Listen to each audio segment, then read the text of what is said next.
നമ്മൾ കർഷക സമരം എന്ന് പറയുന്ന ആ സമരം വന്ന സമയത്ത് പെട്ടെന്നൊരു കർഷക അന്താരാഷ്ട്ര തലത്തിൽ നിന്ന് പൊങ്ങി വന്നു. ആരാ? മിയാ ഖലീഫ ഇവിടെ വലിയ പ്രശ്നമായിരുന്നു അല്ലേ. അപ്പൊ ഈ ഇത്തരത്തിലുള്ള ആൾക്കാർ മുതൽ പല ആൾക്കാരും ഇങ്ങോട്ടേക്ക് നമ്മളിത് കാണുന്നുണ്ട്. അപ്പൊ ഇതൊരു പാറ്റേൺ റിപ്പീറ്റ് ചെയ്യപ്പെടുന്നതാണ്.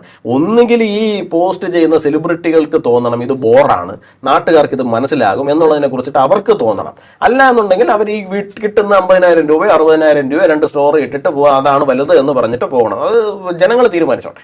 കേരളത്തിലേക്ക് എത്തുന്നുണ്ടോ എന്ന് ചോദിച്ചാൽ കേരളത്തിലേക്ക് എത്തിക്കാൻ താല്പര്യമുള്ള വിഷയം മാത്രം എത്തിച്ചുകൊണ്ടിരിക്കുകയാണ്. അതായത് ഇവരെടുത്ത് കല്ലെറിയുന്ന സമയത്ത് പോലീസ് തല്ലും. ആ കല്ലെറിയുന്ന സാധനം ഇല്ല, പകരം പോലീസ് തല്ലുന്ന സാധനം കേരളത്തിലേക്ക് എത്തും. എന്നിട്ട് അദ്ദേഹത്തെ വിദ്യാർത്ഥികൾ ഒരാവശ്യം ഉന്നയിച്ചപ്പോൾ തല്ലിയത് ലോകത്ത് ആദ്യത്തെ സംഭവം പോലെ. അതാ ഞാൻ പറഞ്ഞത് നിങ്ങളോട്. എന്താ അങ്ങോട്ട് പറഞ്ഞതാ. കാരണം കേരളത്തിൽ ഇവിടെ KSUകാരന്റെ തലയടിച്ച് പൊട്ടിക്കുമ്പോൾ, SFIക്കാരന്റെ കാലടിച്ച് ഒടിക്കുമ്പോൾ, KBPക്കാരന്റെ കൈ അടിച്ചൊടിക്കുമ്പോൾ പ്രശ്നമില്ല.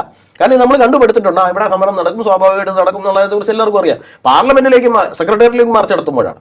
പാർലമെന്റിലേക്ക് മാർച്ച് നടത്തുമ്പോൾ ആ പ്രശ്നമൊന്നുമില്ല. പാർലമെന്റിൽ മാർച്ച് നടത്തുമ്പോൾ എല്ലാവരും കൈയും കെട്ടി നോക്കിയെന്ന് ഇവരെല്ലാവരും പാർലമെന്റിന്റെ അകത്തേക്ക് കല്ലെറിയാൻ കയറ്റിവിട്ടണം എന്നുള്ളതാണ് ഇവിടെ പറഞ്ഞുകൊണ്ടുവരുന്നതിന് അറിയാം. അവർ ആഗ്രഹിച്ചത് ലാത്തി ചാർജ് മാത്രമല്ല, അവരൊരു 4-5 രക്തസാക്ഷികളെങ്കിലും ആഗ്രഹിച്ചിരുന്നു എന്നുള്ളതാണ്. ഈ സോനം വാങ്ചുക്ക് എവിടെയൊക്കെ പോയിട്ട് ഈ പറയുന്ന പോലത്തെ ഹങ്കർ സ്ട്രൈക്ക് നടത്തുന്നു, അവിടെയൊക്കെ അദ്ദേഹം ഒരു 4-5 രക്തസാക്ഷികളെ സൃഷ്ടിക്കാറുണ്ട്. അതേ പാറ്റേൺ തന്നെയാണ് അവർ ഡൽഹിയിൽ ആഗ്രഹിച്ചത്. പക്ഷെ അത് സംഭവിച്ചില്ല എന്നുള്ളതാണ്. അപ്പോൾ FCRA പാർലമെന്റിൽ അവതരിപ്പിക്കപ്പെടുന്നത് തടയുക എന്ന് പറയുന്നത് ഈ പറയുന്ന ഫോറിൻ ഫണ്ടിന്റെ ഗുണഭോക്താക്കളായിട്ടുള്ള ചില ആൾക്കാരുടെ ആവശ്യകതയാണ്. അവർ പലതരത്തിൽ അതൊക്കെ ശ്രമിച്ചു നോക്കി, പക്ഷെ അതൊന്നും നടക്കുന്നില്ല. പലതരത്തിൽ ഭീഷണിപ്പെടുത്താൻ വേണ്ടിയിട്ട് നോക്കി, അതൊന്നും സമ്മർദ്ദങ്ങൾ ചെലുത്താൻ വേണ്ടിയിട്ട് നോക്കി, ഇതൊന്നും നടക്കുന്നില്ല. അപ്പോൾ അവർ കണ്ടെത്തിയിരിക്കുന്ന മറ്റൊരു വഴി കൂടിയാണിത്. ഇതൊരു കൂട്ടുമുന്നണിയാണ്. ഈ കൂട്ടുമുന്നണി എല്ലാം കൂടി ചേർന്നിട്ട് ഇപ്പൊ ഇത് അങ്ങ് പറഞ്ഞ പോലെ കർഷക സമരം എന്ന് പറഞ്ഞു വന്ന ഇടനിലക്കാരുടെ സമരം. ഇന്ത്യയിൽ ഏതാണ്ട് 12 കോടി ആൾക്കാരാണ് ഞാൻ മനസ്സിലാക്കുന്നിടത്തോളം 2,000 രൂപ കർഷക കിസാൻ സമ്മാൻ നിധി മേടിച്ചുകൊണ്ടിരിക്കുന്നത്. എത്ര പേര് ഈ പറയുന്ന കർഷക സമരവുമായി ബന്ധപ്പെട്ടിട്ട് അവിടെ ഉണ്ടായിരുന്നു? കുറച്ച് തലയെക്കെട്ട് കിട്ടിയ ആൾക്കാരിന് അപ്പുറത്തേക്ക് ആരുണ്ടായിരുന്നു അവിടെ എന്നുള്ളത് ഒരു പ്രസക്തമായിട്ടുള്ള ചോദ്യമാണ്.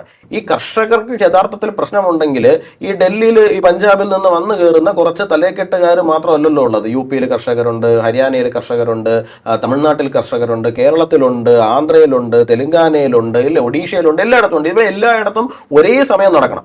വേറെ എങ്ങും ആർക്കും ഒരു പ്രശ്നവുമില്ല, ഇവർക്ക് കുറച്ച് പേർക്ക് മാത്രം പ്രശ്നം എന്നുള്ള നിലയിലേക്ക് ഈ വിഷയത്തിനെ കൊണ്ടുവരുമ്പോൾ തന്നെ നമുക്കറിയാം ഇത് സ്പോൺസേർഡ് ആയിട്ട് വരുന്ന ഒന്നാണ്. പറഞ്ഞതുപോലെ തന്നെ വളരെ ലോങ്ങിറ്റിവിറ്റി അതിന് കിട്ടുന്നുണ്ട്. അവർ വളരെ എല്ലാ സൗകര്യങ്ങളും കൂടി വരുന്നു, അവിടെ വരുന്നു, അവർ പാചകം ചെയ്യുന്നു, അവർ കാലങ്ങളോളം താമസിക്കാൻ കണക്കിന് വരുന്ന ആൾക്കാരൊക്കെ വലിയ ഹമ്മറിലൊക്കെയാണ് വരുന്നത്. കർഷകരായിട്ടുള്ള സാധാരണക്കാരെ പോലെ അല്ല അവർ വരുന്നത്. അപ്പോൾ ഇടനിലക്കാരാണ്, നല്ല രീതിയിൽ കാശ് ഉണ്ടാക്കിയിട്ടുള്ള ആൾക്കാരാണ്. ചോദിച്ചാൽ പറയും കർഷകൻ ഹമ്മറിൽ വന്നാൽ നിങ്ങൾക്ക് എന്താ? കർഷകൻ ഹമ്മറിൽ വരണം എന്നാണ് ഞങ്ങൾ ആഗ്രഹിക്കുന്നത്. നരേന്ദ്രമോദി സർക്കാരിന്റെ കാലത്ത് കർഷകൻ ഹമ്മറിൽ വരുന്ന ഒരു സാഹചര്യത്തിൽ എത്തിയെങ്കിൽ അത് വളരെ സന്തോഷം എന്നുള്ളതാണ്. പക്ഷേ ഈ വന്നുകൊണ്ടിരിക്കുന്ന ആൾക്കാർ മുഴുവൻ ഈ പറയുന്ന ഇടനിലക്കാരായിരുന്നു. ആ സമരം അതുപോലെ തന്നെ ഗുസ്തി താരങ്ങളെ പിടിച്ചുകൊണ്ട് അത് രാജ്യത്ത്